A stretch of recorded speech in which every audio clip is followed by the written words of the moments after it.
সম্মানিত অতিথিবৃন্দ, member of diplomatic community, উপস্থিত কড়াইলবাসী, সাততলাবাসী এবং ভাসানটেকবাসী, আসসালামু আলাইকুম। আজকে এই অনুষ্ঠানটি আমাদের জন্য অত্যন্ত একটি গুরুত্বপূর্ণ অনুষ্ঠান, একটি স্মরণীয় দিন এবং একটি ঐতিহাসিক অনুষ্ঠান। প্রথমেই আমি আল্লাহ রাব্বুল আলামিনের দরবারে হাজারো শুকরিয়া, লক্ষ কোটি শুকরিয়া আমি আদায় করছি। নির্বাচনের মাধ্যমে বর্তমানে বাংলাদেশে জনগণের কাছে জবাবদিহিমূলক, জনগণের প্রতিনিধিমূলক একটি সরকার প্রতিষ্ঠিত হয়েছে।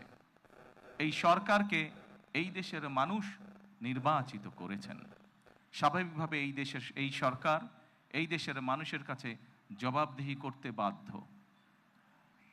সম্মানিত উপস্থিতিবৃন্দ, আজকের এই অনুষ্ঠানটি বা এই অনুষ্ঠানকে কেন্দ্র করে যে কারণে আমরা এখানে আজকে উপস্থিত হয়েছি, এটি বহু বছর যাবৎ বাংলাদেশ জাতীয়তাবাদী দল পরিকল্পনা গ্রহণ করেছে। বাংলাদেশের জনসংখ্যার অর্ধেক জনসংখ্যা হচ্ছে নারী।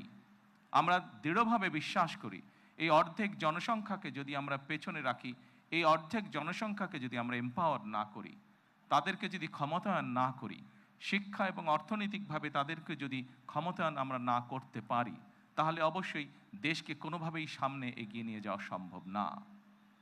আপনাদের নিশ্চয়ই সকলের খেয়াল আছে, এর আগে বিএনপি সরকার যখন দেশ পরিচালনার দায়িত্বে ছিলেন, দেশনেত্রী বেগম খালেদা জিয়া যখন দেশ পরিচালনার দায়িত্বে ছিলেন, সেই সময় সমগ্র বাংলাদেশে তিনি নারীদের শিক্ষা ব্যবস্থা, স্কুল পর্যায় থেকে ইন্টারমিডিয়েট লেভেল পর্যন্ত শিক্ষা ব্যবস্থাকে বিনামূল্যে করার ব্যবস্থা করেছিলেন। সেই শিক্ষিত নারী সমাজকে আজকে আমরা অর্থনৈতিকভাবে এম্পাওয়ার করতে চাই, অর্থনৈতিকভাবে তাদের সচ্ছলতা গড়ে তুলতে চাই, এবং সেই লক্ষ্যকে সামনে রেখেই বর্তমান সরকার গঠনের আগেই পরিকল্পনা গ্রহণ করেছে কিভাবে নারীদেরকে আমরা ক্ষমতায়ন করব, অর্থনৈতিকভাবে সচ্ছল করে গড়ে তুলব। এবং তারই অংশ হিসাবে আজকে এই ফ্যামিলি কার্ড আমরা সমগ্র বাংলাদেশে পর্যায়ক্রমিকভাবে ইন্ট্রোডিউস শুরু করলাম। আজকে আমরা প্রাথমিক পর্যায়ে, আপনারা নিশ্চয়ই এর মধ্যে বক্তব্য শুনেছেন, প্রাথমিক পর্যায়ে আমরা যেহেতু সরকারের কিছু নিয়ম নীতি আছে, আমাদেরকে সেই সকল নিয়ম নীতির মধ্যে দিয়ে আমাদেরকে একটি কাজ শুরু করতে হবে, এবং সেই নিয়ম নীতির অংশ হিসাবেই প্রথমে পাইলট প্রজেক্ট করতে হবে। সমগ্র বাংলাদেশে 14টি জায়গায় বা 14টি উপজেলায় এই কাজ শুরু হয়েছে। এর ভেতরে এই মুহূর্তে প্রায় 37,000 নারী অংশগ্রহণ করছেন। আমাদের এই কড়াইল এলাকা, ভাসানট এলাকা এবং সাততলা, এই 3টি এলাকায় প্রায় 15,000 নারীকে এই কার্ডের সুবিধার আওতায় আজকে নিয়ে আসা হয়েছে। ইনশাল্লাহ আমি দৃঢ়ভাবে বিশ্বাস করি আমার সরকার পর্যায়ক্রমিকভাবে বাংলাদেশে যে 4 কোটি পরিবার রয়েছে, সেই 4 কোটি পরিবারের যারা নারী প্রধান, তাদের কাছে আগামী 5 বছরের মধ্যে ইনশাল্লাহ পর্যায়ক্রমিকভাবে সকলের কাছে আমরা এই ফ্যামিলি কার্ড নিয়ে যেতে সক্ষম হব ইনশাল্লাহ।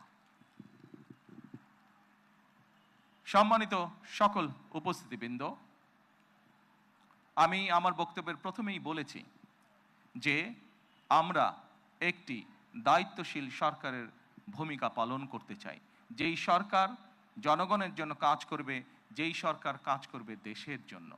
আমরা জনগণের কাছে জবাবদিহি থাকতে চাই, এবং তারই একটি অংশ হিসাবে আমাদের দল, বাংলাদেশ জাতীয়তাবাদী দল, নির্বাচনের পূর্বে আমরা বাংলাদেশের মানুষের কাছে প্রতিশ্রুতি দিয়েছিলাম, বাংলাদেশের নারী সমাজের কাছে প্রতিশ্রুতি দিয়েছিলাম যে বিএনপি সরকার গঠন করতে সক্ষম হলে আমরা এই ফ্যামিলি কার্ডের কাজ শুরু করব।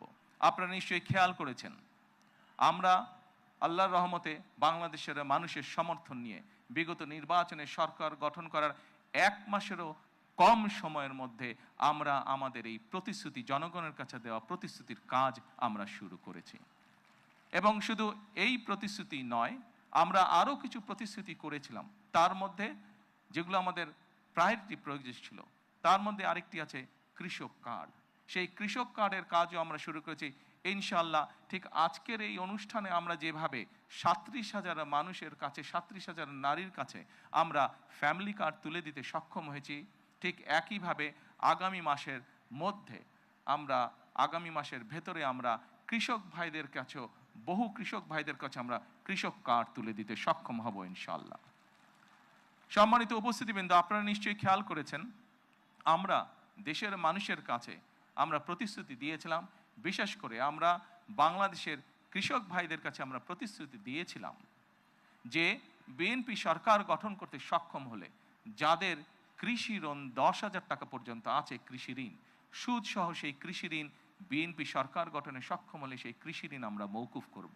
আল্লাহর রহমতে আমরা গত সপ্তাহে সেই 10,000 টাকা পর্যন্ত কৃষি ঋণ মৌকুফ সরকারের পক্ষ থেকে করে দেওয়া হচ্ছে সুদ সহ।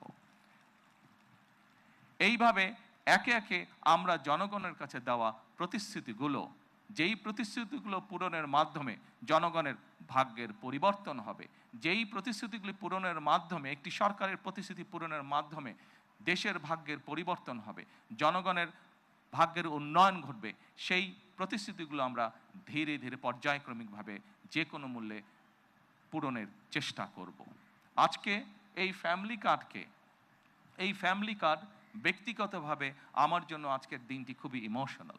কারণ এখানে আজকে যারা আপনারা অতিথি উপস্থিত আছেন, এখানে কিছু মানুষ উপস্থিত আছেন যাদের সাথে বিগত অনেকগুলো বছর ধরে আমি বসে বসে আমরা পরিকল্পনা গ্রহণ করেছি যে কিভাবে যখন সময় আমরা পাবো, সুযোগ পাবো, জনগণের সমর্থন পাবো, সেই ফ্যামিলি কার্ডটিকে আমরা বাস্তবায়ন করব। আল্লাহ তাআলা রব্বুল আলামিনের রহমতে আজকে আমাদের সেই দিনটি উপস্থিত, যেই দিনে আমরা আমাদের এই প্রতিশ্রুতি রক্ষা করতে সক্ষম হয়েছি। সেজন্যই আজকে আমার জন্য যেমন একটি ইমোশনাল দিন, আমি মনে করি আমার সরকার এবং আমার দল, বাংলাদেশ জাতীয়তাবাদী দলের জন্য একটি ঐতিহাসিক এবং একটি ইমোশনাল দিন আজকে। সম্মানিত সকল উপস্থিতিবৃন্দ, সম্মানিত সভাপতি সহ মঞ্চে উপস্থিত অতিথিবৃন্দ, আসুন, এই দেশটি আমাদের প্রথম এবং শেষ ঠিকানা। এই দেশের মানুষের প্রত্যাশা বর্তমান নির্বাচিত সরকারের কাছে অনেক, সেটি আমরা বুঝতে পারি। কিন্তু একই সাথে আমরা যদি বাস্তবতা বিবেচনা করি এবং সমসাময়িক ঘটনা, মধ্যপ্রাচ্যের যে পরিস্থিতি, সকল কিছু যদি বিবেচনা করি, তাহলে আমরা যে প্রতিশ্রুতিগুলি দিয়েছিলাম, আমরা অবশ্যই আমাদের প্রতিশ্রুতি থেকে বিন্দুমাত্র আমরা অবস্থান পরিবর্তন করব না। হয়তো সমসাময়িক বৈশ্বিক পরিস্থিতির কারণে ক্ষেত্র বিশেষে হয়তো আমাদের কিছু কিছু ক্ষেত্রে সময় বেশি লাগতে পারে প্রতিশ্রুতিগুলো বাস্তবায়নের জন্য। সেজন্যই আজকে আমি সকলকে অনুরোধ করব, এখানে যে সকল এলাকাবাসী উপস্থিত আছেন, আপনাদের মাধ্যমে সমগ্র দেশবাসী যে সকল উপস্থিত আছেন, আপনাদের মাধ্যমে সমগ্র দেশবাসীকে এবং মিডিয়ার মাধ্যমে সমগ্র দেশবাসীকে আমি অনুরোধ করব যে আসুন আমরা ধৈর্যের সাথে সমগ্র পরিস্থিতি মোকাবেলা করি, আমরা ধৈর্যের সাথে সুন্দরভাবে আমাদের এই দেশটিকে গড়ে তুলি। সম্মানিত সকল অতিথিবৃন্দ, আমি নির্বাচনের সময় একটি কথা প্রায় বলতাম, প্রত্যেকটি নির্বাচনী জনসভায় আমি একটি কথা আমার বক্তব্যের শেষে আমি তুলে ধরতাম। সেই কথাটি ছোট্ট একটি স্লোগানের মতন, আপনাদের সকলের কম বেশি জানা আছে, সমগ্র বাংলাদেশের মানুষের কাছে স্লোগানটি পৌঁছে গেছে। আজকে সেই স্লোগানটি দিয়ে আমি আমার বক্তব্য শেষ করতে চাই। সেই স্লোগানটি ছিল, করব কাজ, গড়ব দেশ, সবার আগে বাংলাদেশ। সকলকে আবারও আন্তরিকভাবে ধন্যবাদ জানিয়ে আজকে আমার বক্তব্য আমি শেষ করছি। আল্লাহ হাফেজ। বাংলাদেশ জিন্দাবাদ। মাননীয় প্রধানমন্ত্রী, আপনার মূল্যবান দিক নির্দেশনামূলক বক্তব্যের জন্য আন্তরিক ধন্যবাদ ও কৃতজ্ঞতা জানাচ্ছি। মাননীয় প্রধানমন্ত্রী অনুষ্ঠানস্থল ত্যাগ না করা